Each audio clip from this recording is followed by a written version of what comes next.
지금부터 장암 2구역 재개발 사업 주민 설명회를 진행하도록 하겠습니다. 그러면 먼저 내빈을 여러분들께 소개해 올리는 시간 갖도록 하겠습니다. 오늘 우리에게 건축 계획안에 대해서 여러분들께 다 상세 설명해 드릴 우리 해승종합건축의 우리 그 직원들 3분 나오셨습니다. 여러분들 크게 박수 한번 쳐주시기 바랍니다. 다음에는 우리 하나감정평가법인의 이철영 평가사님 나오셨습니다. 자, 뒤에 계시네요. 자, 뒤에. 예, 감사합니다. 혹시 오늘 이 법적인 문제가 나올까 해서 우리 사업 설명회 하는데 꼭 참석해서 도움을 주시겠다고 하셔서 오신 우리 그 을지법무법인의 우리 노영원 변호사님 어디 계십니까? 저쪽 뒤쪽에 변호사님 나와 계십니다. 예. 그럼 다음에는 우리 장암 2구역의 사업이 어떻게 됐다는 내용에 대해서 경과보고를 드리도록 하겠습니다. 자, 그러면 여기 보게 되면 여러분들 위치는 의정부시 신곡동 602-13번지 1원이고요. 구역 면적은 37,781.7평입니다. 이때 당시 건폐율 30%, 용적률 230% 이렇게 돼 있는데 건축 규모를 보면 1994세대. 지금 여러분들 이 안에 지금 우리가 한 950? 이 정도 토지 등 소유자가 있는데 한 2배 정도의 공동주택하고 부대복리시설을 지을 수 있었어요. 2008년 3월 달에 의정부시 도시주거환경 정비 기본계획이 수립이 됐어요. 지금부터 15년 전입니다. 2008년도에 조합설립 추진위원회 2010년도 8월 달에 정비구역 지정 고시가 됐어. 지금 여러분들 이 2010년도 정비구역 지정 고시를 2022년도에 지정 고시 받기 위해서 지금 여러분들 모은 거예요. 이해가 되셨어요? 자, 그리고 14년도에 정비구역 해제 주민 신청이 들어왔고 경기도 해제검토 심의위 찬반 투표를 해서 결정이 됐어요. 그것도 해제를 결정이 됐어. 2014년도에 이때 당시에 이 추진위원회가 몇 개가 됐는지도 몰라요. 이게 단합이 안 되는 거예요. 서로가. 그러니까 단합이 돼야만이 무조건 빠르게 사업이 된다는 거 말씀드리고 해제를 한다 만다 또 해제를 놨는데 그걸 행정심판에서 해제가 안 되게끔 해달라 해가지고 막 싸우다가 결국에는 2017년도 8월 달에 정비구역 지정 해제가 됐어요. 그 해제는 여러분들 투표해 친 적이 있을 거예요. 그 투표를 했더니 25%만 나오면 해제인데 33%가 딱 나와가지고 해제가 돼버렸어요. 자, 그러면 여러분들 한번 보십시다. 이게 장암 2구역. 여러분들이 지금 사시는 지역이에요, 여기가. 근데 보세요. 이수건설에서 지고 있는 장암 1구역이 공사를 하고 있어요. 장암 3구역, 그 다음에 중앙 1구역, 여기도 해지가 됐어요. 해지가 됐는데 다시 신청해가지고 구역지정 들어갔어요, 여기는 지금 벌써. 그리고 여기는 중앙 2구역은 이제 입주 바라보고 있어요. 그 다음에 그 옆에 중앙 3구역, 그 다음에 장암 6, 장암 5, 장암 3구역들이 이쪽 포진을 해가지고 지금 다 재개발을 하고 있는데 그 중에 제일 가운데 이 장암 2구역이 다포상태로 해가지고 딱 끝나고 있어요. 자, 그러면 이 중앙 2구역이라고 여러분 위부 있잖아요. 거기에 지금 추이를 한번 볼게요. 이게 지금 올해 7월 달에 입주 예정입니다. 2019년도 8월에 일반 분양을 했어요. 이게 지금 40,075평이니까 우리 장암 2구역하고 거의 비슷합니다. 이 면적이 거의 비슷해요. 그리고 총 세대수는 2,473, 조합원 분양이 944, 일반 분양 1,379. 여기도 엄청나게 많이 했죠. 임대 150세대 해가지고 지금 보세요. 조합원 분양가가 1,016만원이 그 조합원 분양가 1,016만원, 일반 분양 1,500. 그때 당시도 500만원 차이 했었어요. 25평짜리가. 근데 지금은 얼마예요? 3,000만원이에요. 딱 3배가 뛰었어요. 그 다음에 이 34평짜리 1,008만원에 있는데 2,956만원. 여기도 또 3배예요. 의정부에 33평짜리가 10억이 넘어갑니다. 그러면 다들 깜짝 놀랐어요. 에이, 무슨 10억이야. 근데 10억이 넘어갔습니다. 자, 그러면 구역 지정 신청의 필요성입니다. 구역 지정이 되면 더 이상 지분 쪼개를 할 수 없고요. 재개발 추진 지역 주민과 통합이 되면 빠른 구역 지정 신청을 할 수가 있습니다. 지금 여러분들 아까 제가 말씀드렸죠? 지금 4월 15일 현재 그동안에 늘어난 게 82가구예요. 신축 주택이 늘어나면 그만큼 손해가 나는 거죠. 재개발 구역 지정을 하려면 지분 초기가 불가합니다. 그래서 여러분들 오늘 이 자리에 모이신 분들은 재개발 사업 누가 하든지 그때를 대비해서 무조건 구역 지정을 받아놔야 되기 때문에 여러분들 동의서를 다 써줘서 바로 그냥 구역 지정 신청하면 그 고시가 나는데, 자 오늘 이 자리에 모인 취지를 설명드렸고, 이제부터는 그럼 이 자리에 어떻게 아파트를 세울 거냐는 그 내용에 대해서 우리가 해성종합군 측에서 나와가지고 설명을 드리도록 하겠습니다. 제가 설명드리는 자료 중에서 제일 중요한 거는 맨 밑에 건축 계획안이 왜 나왔는지에 대한 부분을 설명을 드리고, 저희가 계획이 이렇게 나오니 빨리 저희가 이 정도 사업장이 확보가 되니까 빨리 사업을 진행하십시오, 이런 뜻으로 받아들였으면 좋겠고요. 저희 면적은 사회자님이 말씀하셨듯이 12만 4,000제곱미터, 4,900제곱미터 정도 되고요. 저희 계획적으로는 중요한 게 저희 지역의 서쪽으로는 중앙선, 이게 제일 중요한 부분이고, 그 다음 의정부역이 위치하고 있다는 부분이죠. 그리고 학교, 요즘 인허가 진행하는데 학교 주변 학교가 가까이 있으면은 교육환경 평가라든지 시간이 많이 걸립니다. 근데 저희는 다행히도 동쪽, 남쪽에 있기 때문에 일조권의 침해가 별로 발생이 되지 않습니다. 그래서 저희가 높이에 대한 부분이나 계획적인 부분은 영향을 덜 받는다 라는 부분을 말씀드리고요. 최종적으로 말씀드리지만은 용적률이 좀 많이 올라갈 수 있다, 그런 말씀드리고 시작하겠습니다. 토지용 계획입니다. 토지용 계획은 과연 우리 땅에 아파트를 지을 수 있는 용도로 했을 때 어떻게 되느냐. 저희가 지금 가지고 있는 거는 일종 일반 주거 지역입니다. 아시다시피. 근데 공동주택은 일종에서는 안 되고요. 이종 일반 주거 지역으로 종상향을 해야 됩니다. 절차고요. 이게 이제 정비계획의 진행 단계고요. 공토가 다 돼서 정비계획을 접수를 하게 되면은 유관부서 협의를 합니다. 그 다음에 그 내용을 가지고 주민 설명회를 하도록 되어 있습니다. 그리고 공람공고, 주민 의견 받고 이런 절차를 거쳐서 정부구역 결정 고시가 나는데 전체 시간은 한 8개월 정도 보시면 돼요. 토지용 계획입니다. 이쪽 1구역서부터 이렇게 도로를 관통을 해서 단지가 2개로 구분이 될 수 있도록 계획을 하였습니다. 저희는 현재는 230으로 되어 있는데 국제법에 의한 법정상한 용적률은 250%입니다. 높이에 대한 부분입니다. 아까 잠깐 말씀드렸다시피 보통 2종 일반 주거지역 같은 경우는 한 100m 정도 높이를 주거든요. 근데 3종 지역들은 36층, 29층 갖고 저희가 오늘 계획 잡은 부분은 29층으로 잡았는데요. 저희 지역 같은 경우에는 부동산이나 이렇게 투자를 하러 들어갔을 때 저희 지역은 의정부의 대장단지라고 얘기를 하잖아요. 그 정도의 계획이 나오고 있고 좋은 입지랑 위치를 가지고 있고 건축 계획적으로도 충분히 좋은 내용을 반영할 수 있도록 주민 여러분들이 원하는 그 계획안이 반영할 수 있게 나오는 땅이라고 말씀드리고 싶고요. 이제 건축 계획에 대한 부분을 설명드리도록 하겠습니다. 일단 저희가 두 단지로 나눴다고 말씀을 드렸는데요. 획지가 한 14,000평씩 쪼개졌습니다. 2,364세대로 계획을 하였는데 보시면은 그냥 이쪽에 큰 도로를 끼고 있어서 높이에 대한 계획은 잘 나오고 배치 계획도 평형 포베이에서 남등 남서방향으로 제일 많은 일조량을 받을 수 있게 계획을 하였고요. 그래서 제일 좋은 위치 중량천변에는 40평형대를 배치를 했고요. 그 다음 보시는 분홍색 같은 경우에는 30평형대입니다. 비율은 40평형대가 한 15% 정도 계획을 했고요. 나머지는 주력평형은 저희 단지는 34평으로 계획을 했고요. 공공보행 통로를 이렇게 동서로 가로질르게 계획을 하였고요. 이 공공보행 통로 밑으로 주민 공동시설을 배치를 해서 사람들이 제일 많이 다니고 운동할 수 있는 부분, 주민이 공동으로 이용할 수 있는 부분을 광장 주변으로 배치를 했고요.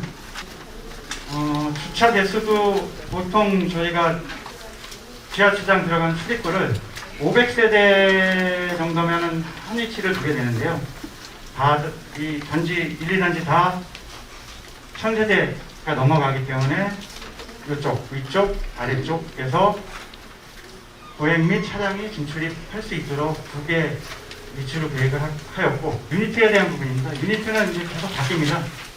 계속 바뀌긴 하지만은 요새 분양이 잘 되는 유행하는 유니트 위주로 배치를 하였습니다. 방금 보신 거는 임대고요. 이제 조합원님들이 들어가실 유니트는 24평이고요.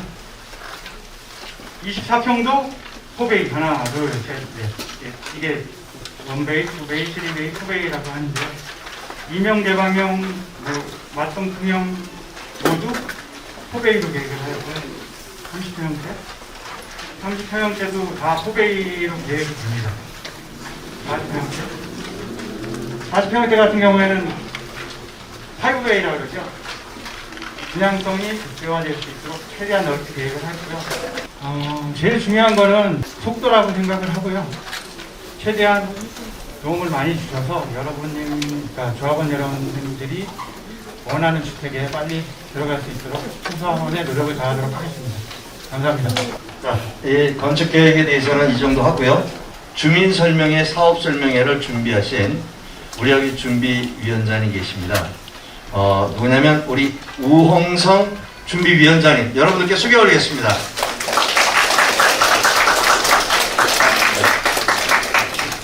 여러분 반갑습니다. 먼저 이렇게 바쁘시는 와중에도 장암 2구역 재개발에 관심을 많이 갖고 찾아주신 주민 여러분과 그리고 외분들 모두 감사드리고요. 다행스럽게도 코로나19가 많이 완화되면서 이 사업 설명이라든가 주민 설명회를 벌써 2년 전에 준비를 해놨었는데 못했어요. 그래서 정말 감사하게도 이번에 이 상황이 풀리면서 다시 하게 됐습니다. 두 번에 걸쳐서 구역 지정도 해제가 되고 그러자마자 기다렸다는 듯이 지금 현재 지주택에서 깃발을 꽂고 사업을 하겠다고 하고 있습니다. 근데 우리 장암 2구역이요, 교통도 너무 좋아요. 서통팔달에. 그 다음에 아까도 말씀하셨지만 의정부의 대장주가 될 것이고, 그리고 2300세대라는 대단지고, 여러 가지 측면에서 봤을 때 역세권에다가 이런 좋은 자리를 주민들이 스스로 하는 재개발을 해야지, 지주택은 불가능한 사업이에요. 이런 데서는. 왜? 95%를 매입을 해야 돼요, 땅을. 근데 여러분 다 파시겠어요? 우리 스스로가 재개발 사업을 해야 된다라고 생각을 하고 앞장서서 하고 있습니다. 물론 저뿐만이 아니라 잘 아시겠지만 연지특보에서도 같은 뜻으로 움직이고 있어요. 그리고 작년, 재작년부터 계속해서 합쳐서 가자라는 통합 얘기를 하고 있고요. 아마 조만간에 어떤 좋은 결과들이 나오지 않을까 생각을 하는데 아직까지는 각자 갈 길을 가고 있습니다. 아까 이 설명하는 자료에서 봤듯이 장암 2구역 주변에 꼭 포위하듯이 중앙 1, 2, 3구역 그리고 장암 1구역, 3구역, 5구역, 6구역 모두가 내 재산 증식을 위해서 그리고 생활 개선을 위해서 환경 개선을 위해서 다들 박차 나가고 있어요. 우리만 정체되어 있습니다. 이거 빨리 해결해야 된다고 생각을 해요. 앞장서 일하는 제가 여러분들이 밀어주신다면은 가장 빠른 시간 내에 이걸 해낼 자신이 있습니다. 그리고 해낼 거고요. 지금부터라도 선택을 해야 돼요. 누구하고 같이 갈 것인가. 아무튼 여러분들의 적극적인 지지를 바라고 이만 인사드리겠습니다. 감사합니다. 다음은 우리 하나감정평가법인의 우리 이철현 우리 평가사님 여러분들 모시고 여러분들한테 이 감정평가에 대해서 설명하도록 하겠습니다. 안녕하세요. 질문으로 하나 시작을 해볼게요. 천세권이라는 얘기 들어보셨습니까? 천세권. 1000세대 이상 되는 대단지. 그 다음에 공세권 얘기 들어보셨어요? 공세권. 공원을 끼고 있는 아파트는 값을 더 쳐준다. 초품화라는 얘기 들어보셨어요? 초등학교를 품은 아파트 단지. 이 단지는 이 세 가지를 다 갖췄어요. 기본적으로 지금 2000세대 얘기를 하셨잖아요. 기본 2000은 간다. 그 다음에 우리 바로 옆에 중남천 있잖아요. 그러니까 공원은 아닙니다만 천을 끼고 있잖아요. 그 다음에 학교. 우리 바로 밑에, 구역 밑에 청정초등학교인가요? 그 다음에 우리 또 하나 장점. 우리 GTX-A가 우정부를 통과하죠. 하여튼 우리는 장점이 되게 많더라고요. 첫 번째 얘기는 재개발 사업에서 감정평가를 종전자산 평가를 하는데요. 종전평가, 종전자산 평가 이렇게 얘기하고 그다음에 내가 들어갈 아파트 분양가격, 그러니까 조합원 분양가는 누가 결정합니까? 저희가 평가한 감정평가액으로 결정이 돼요. 어떻게 흘러간다, 이것만 제가 대략적으로 말씀드릴게요. 종전자산 평가는 우리 건축허가에 해당하는 사업시행인가, 조합을 세운 다음에 바로 하는 일은 건축허가 받는 거예요. 건축허가를 재개발에서는 사업시행계획인가라고 표현하는데요. 사업시행계획인가가 나면은 바로 감정평가사들이 현장 조사를 합니다. 그래서 여러분들 재산을 다 평가를 해요. 그 다음에 시공자 선정하고 뭐 이렇게 시공자 공사비가 확정되고 나면은 이제 그때 가서 조합원 분양가를 또 평가를 합니다. 그러고 나면은 사업 수지가, 개개인 입장에서 보면 사업 수지가 딱 짜지는 거죠, 이제. 근데 제가 지금 드리고 싶은 말씀이 이거예요. 추정분담금이라는 게 있거든요.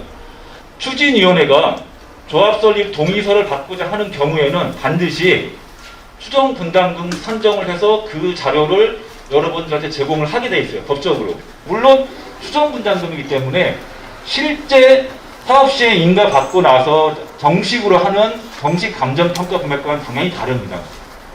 그 다음에 그게 첫 번째 추정분담금이고요. 두 번째는 뭐냐면은 이게 건축허가에 해당하는 사업시행 인가를 받았잖아요. 그러면은 정식 감정평가를 합니다. 의정부 시장이 평가사 2명을 선정해요. 그 의정부 시장이 선정한 2명의 감정평가사가 정식 감정을 합니다. 그리고 나서 정식 감정한 종전자산 평가액과 또다시 추정분담금을 한 번 더 해요. 그 다음에 이제 감정평가 금액에 대해서 가장 오해를 많이 하시는 부분이 있어요. 종전자산 평가는 우리 흔히 얘기하는 시세감정, 시가감정, 시가평가가 아닙니다. 근데 종전자산 평가액은 분담금, 아까 얘기한 내가 33평 들어갈 때 얼마를 더 내야 되냐, 그 분담금을 내기 위한 감정평가이기 때문에 좀 오해를 하시는 거다, 이렇게 제가 말씀을 드릴게요. 그 다음에 그러면 시세감정이 아니면 도대체 왜 이거를 하는 거냐. 재개발 사업을 하면은 건축비 및 기타 사업비를 투입해서 그 결과 일반 분양 수입, 조합원 분양 수입이 발생하죠. 수입과 비용의 차이인 개발이익이 발생합니다. 그래서 우리가 분양 수입이 5천억이고 총 사업비가 4천억이에요. 그러면 1,000억의 이익이 발생하는 거죠. 그럼 1,000억의 이익을 어떻게 나눠 먹어야 될까요? 우리 1,000명의 조합원들이.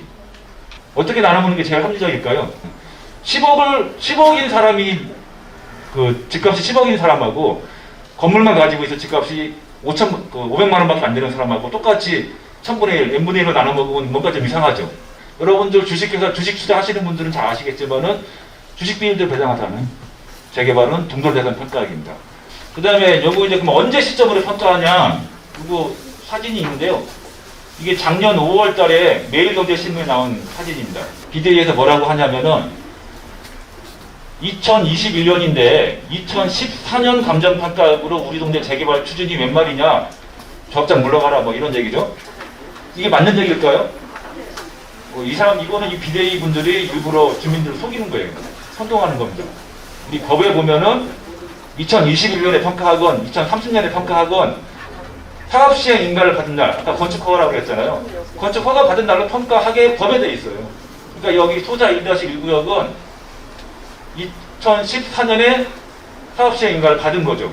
억울할 필요가 없어요. 다른 사람은 다 2021년으로 하는데 나만 2014년으로 했다. 그러면 조합장 가서 칼부림 해야죠. 그런데 다 마찬가지란 말이에요. 다 똑같은 거기 때문에 그때는 가만히 계시면 안 되겠죠. 다 똑같은 거기 때문에 이거 가지고 괜히 이상하게 생각하실 필요 없다 이거죠. 그러니까 종전재산 평가는 사업시행 인가 시점으로 한다. 언제 평가를 하는지 똑같다. 그거는 이렇게 보시면 됩니다. 평가를 감정평가사가 마음대로 하는 게 아니고요. 평가 방법은 또 법에 규정이 되어 있어요. 그 토지는 일단 봅시다. 토지는 우리 법에 공시지가를 기준으로 평가하도록 되어 있습니다. 그건 이제 공시지가가 시세보다 싼데 그것들을 평가하면 어떻게? 라고 당연히 질문이 하실 텐데 공시지가에서 출발한다는 것 뿐이지 공시지가대로 평가하는 건 아니다. 그래서 공시지가 수준으로 평가해서 평가가 나쁜 놈 이런 게 아닙니다. 네, 건물은 똑같아요. 단독주택 다저기 건물을 어떻게 평가하냐면 지금 현재 내가 이 공사를 밝게 했을 때 평당 얼마에 지을 수 있냐. 그런데 건축한 지 이게 20년이 지났다. 근데 벽돌조니까 벽돌조는 보통 내역연수를 45년을 봅니다. 45년 중에 20년이 지났다. 그럼 남은 기간이 25년이죠. 그럼 45분의 25, 평당 300만 원. 그렇게 해서 평가를 합니다. 구분 건물 빌라 연립이 좀 복잡해요. 그래서 단독주택, 가구주택은 토지 가격 얼마, 건물 가격 얼마 이 두 가지를 평가한다면 합산해요. 근데 구분 건물 연립 다세대는 약간 달라요. 여러분들 아파트 평가할 때 평당 3천만 원 얘기하는 게 그 건물 분양 평당이잖아요. 거기에는 토지 가격이 같이 들어가 있는 거죠. 그러니까 연립 다세대 아파트를 어떻게 평가하냐면은 토지와 건물을 일체로 해가지고 우리 빌라가 85년에 지었다. 그럼 주위에 비슷한 언저리에 지은 유사한 연립주택 빌라가 지금 얼마에 거래되느냐 이런 걸 저희들이 조사를 해서 토지와 건물을 일체로 평가를 합니다. 그 다음에 이제 이게 종전재산 평가고요. 그 다음에 조합원 분양가. 조합원 분양가도 평가사가 평가한 감정평가액으로 결정합니다.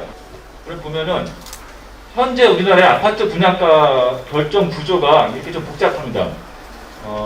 먼저 일반 분양가를 보면은 일반 분양가는 분양가 상한제 지역에서는 마치 단독주택처럼 토지 플러스 건물로 그냥 분양가를 결정해버립니다.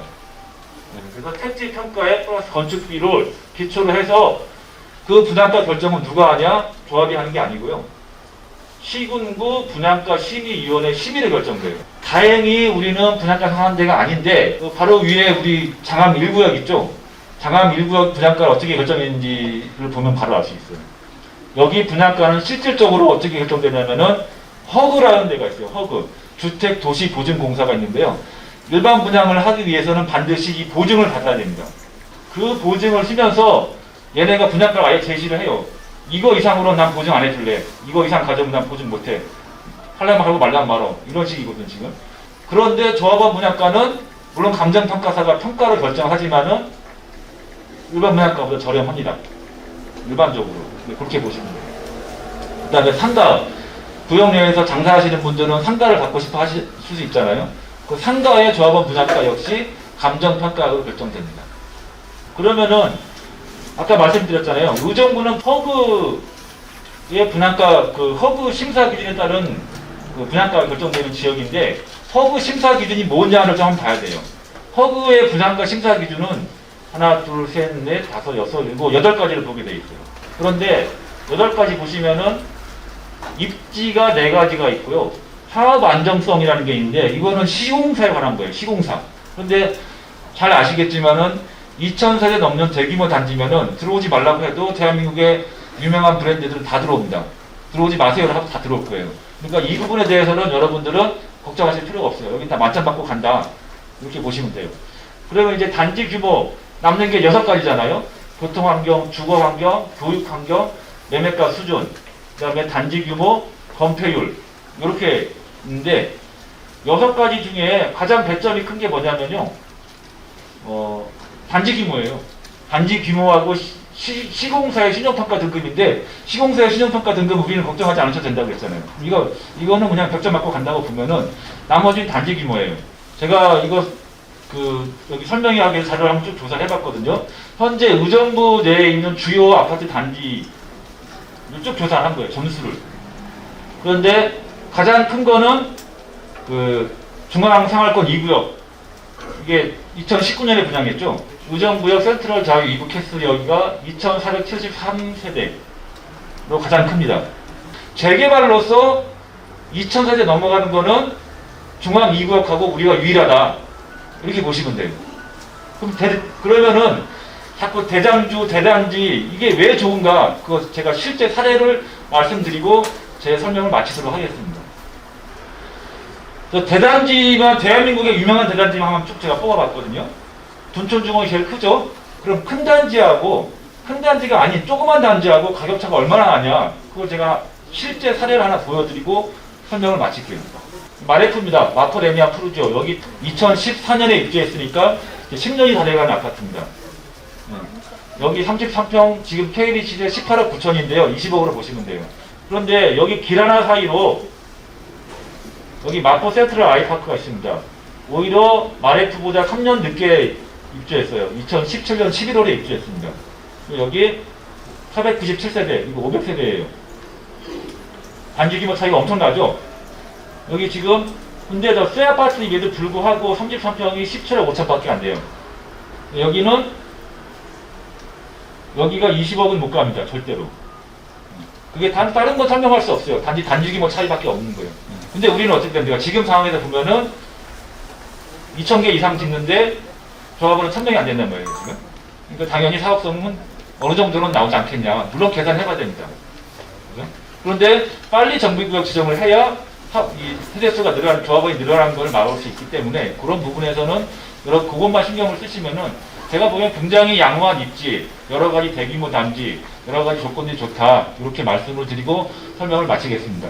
여러분들께 건축 계획안하고 감정평가에 대해서 말씀을 드렸는데 어느 정도 해소가 됐는지 모르겠습니다. 지금 이렇게 열심히 해야 되는 거는 조합원이 늘어나면 늘어날수록 소위 얘기해서 구역 지정을 못 받아가지고 신축 빌라가 계속 늘어날수록 여러분들한테는 점점 피해가 난다는 거예요. 그게 보이지 않게 피해나는 거예요. 몇 사람을 위해서 사업하는 건 아니지 않습니까? 그거를 위해서 지금 여러분들이 도장 찍어 주셔야 돼요. 일을 한다 그러면 뭐 이쪽 저쪽 다 찍어줘. 근데 주택조합은 찍으면 안 돼. 무슨 말인지 아시죠? 지주택은 완전히 달라요. 여러분들 토지가고 우리 사업을 할 테니까 사용권에 대해서 토지 사용 승낙서를 도장 찍어주는 거예요. 물론 여기 그 우홍성 그 준비위원장 쪽으로 빨리 찍어주면 빨리 되죠. 이제 얼마 안 남았어요. 지금 여기서 여러분들이 머릿속에다 딱 넣고 가야 될 게 뭐냐면 2300세대는 무조건 하고 짓는다 하는 것만 머리에 넣고 가면 돼. 그리고 빌라가 많아지면 어떻게 된다고요? 우리가 이득이 줄어든다 그랬죠? 그래서 구역지정 신청을 빨리 해야 된다. 요것만 딱 알고 가시면 돼요. 궁금한 내용 있으면 바로 지금 손 한번 들어봐 주세요. 궁금한 내용 있으면 어떤 거든지 좋습니다. 예, 말씀해 주세요. 네, 연지스포. 양쪽으로 다 받으려고 하시잖아요. 네. 그 어디 가서 찍어도 상관이 없는 거예요? 예, 상관없습니다. 여기 찍든 저기 찍든 예, 빨리 되는 쪽이 우선 갈 거고요. 연지스포츠하고는 계속해서 통합 얘기를 하고 있어요. 근데 그 어떤 그 이해가 좀 상충되는 부분이 뭐예요? 연주스토랑 지금 계시는 분하고 어떤 것 때문에 딜레이가 계속되는 거예요? 저는 그렇게 얘기를 했어요. 그쪽에다가 좋습니다. 아무 이유 없이 조건 없이 합칩시다 일단. 그 연지스포 사장님도 만났어요. 제가 거기 직접 찾아가서. 근데 이제 두 분은 몸이 많이 안 좋으셔가지고 뒤로 물러서겠더라고 그러고 새로운 분들이 이렇게 앞에 나서서 일을 하시더라고요. 그래서 그분들하고 전화 통화도 자주 하고 지금 자주 만나고 있습니다. 저는 제 쪽에서는 아무런 조건 안 내세울 거예요. 그리고 통합이 된다 그러면은 제가 갖고 있는 거 전부 다 내려올 거고 저도 그쪽에서 그러길 바라요. 그걸 바라고 있는데 아직은 서로의 이해가 부족해서 하나가 되지 못하고 있습니다.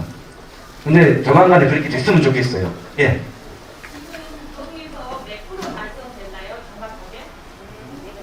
저희들이 정확하게 작년 2월 달까지 해서 57% 얻었었어요. 근데 숫자가 늘어나는 바람에 프로트지가 뚝 떨어지는 거예요. 저희가 듣기로는 연지 쪽에서도 50% 넘었다라고 얘기를 들었어요. 우리도 마찬가지고. 그러면은 겹치는 거 빼더라도 한 20% 정도는 남을 거니까 70% 되지 않겠냐. 그러면 3분의 2, 67.7%가 우리는 그 요건이에요. 접수시킬 수 있는. 왜? 한번 해지됐기 때문에. 그래서 지금 가능동하고 몇 군데 추진위원 하시는 분들하고 뭘 하고 있냐 그러면은 요즘 시장님이 누가 되실지는 모르겠는데 구역지정 신청을 하면은 건축허가를 내주지 말아달라는 법적으로도 그렇게 또 가능해요. 다른 또 질문 있으신 분은요? 예.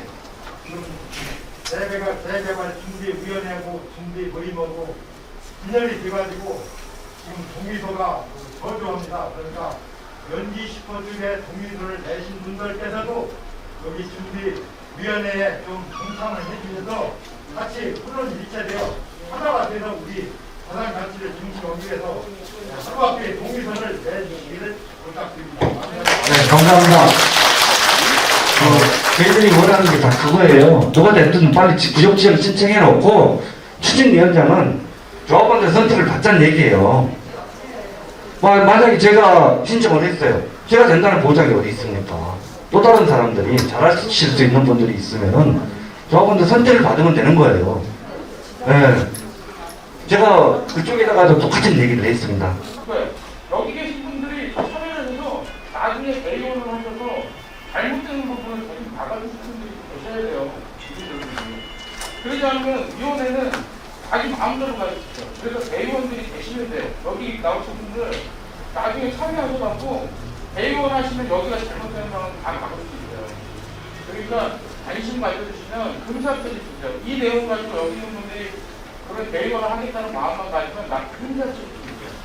그렇게 되면 연지는 계속 자기 이쪽에서 좀 밀리지 않나라는 생각, 같이 합쳤을 때 자기네가 밀리지 않나 그런 생각을 가지고 있는데 나중에 가서는 여기 있는 사람들이 대의원을 해주면 다 도움이 되는 사람들이거든요. 그러니까 여기에 나오시는데 머무르시지 마시고 나중에는 꼭 대의원에 참여하셔서 저희가 대의원이 한 100명이 필요해요. 그럼 그 100명 중에 한 명씩이 되셔서 잘못되면 이걸 반대하시기도 하시고 잘 되면 거기에 응원해 주시면 좋을 것 같아요. 그러니까 그런 쪽으로 자꾸 참여하시면 될 것 같고 연지는 제가 지금 오늘도 회의 있어서 제가 설득을 할 거예요. 그래서 설득을 해서 잘 되면 조만간 또 하실 수 있을 거라는 생각입니다. 네. 감사합니다. 네. 방금 말씀 잘해주셨어요. 대의원회는요, 우리나라 국회하고 똑같아요. 굉장히 중요한 조직이에요. 회의단체고. 제가 잘못하거나 집행부 이사진에서 잘못하면요, 대의원회에서 부결시켜버리면 돼요. 아무것도 못합니다, 사업을. 그래서 생각을 갖고 계신 분들은 대의원에 참여하셔가지고 사업 내용 보시고, 대의원들은 조합에서 하는 모든 사업에 대한 자료를 다 받게 돼 있어요. 그러면 그 자료 보시고 이건 아니다라고 생각하시면 반대하시면 돼요. 그러면 조합장이고 추진위원장이고 아무도 함부로 못합니다. 할 수가 없어요, 법적으로. 그래서 여기 모이신 분들은 많은 관심을 갖고 오신 거라고 생각을 하는데 한 분들은 몰아주십시오. 되게 힘을 주시면은 제가 정말 잘해내릴게요. 그동안에 계속 답변하고요. 감사합니다. 뭐 또 다른 질문이 없으면 여기서 오늘 사업설명회를 마치고자 합니다. 괜찮겠습니까? 네. 예, 그럼 여러분들 수고하셨습니다. 안녕히 들어가십시오.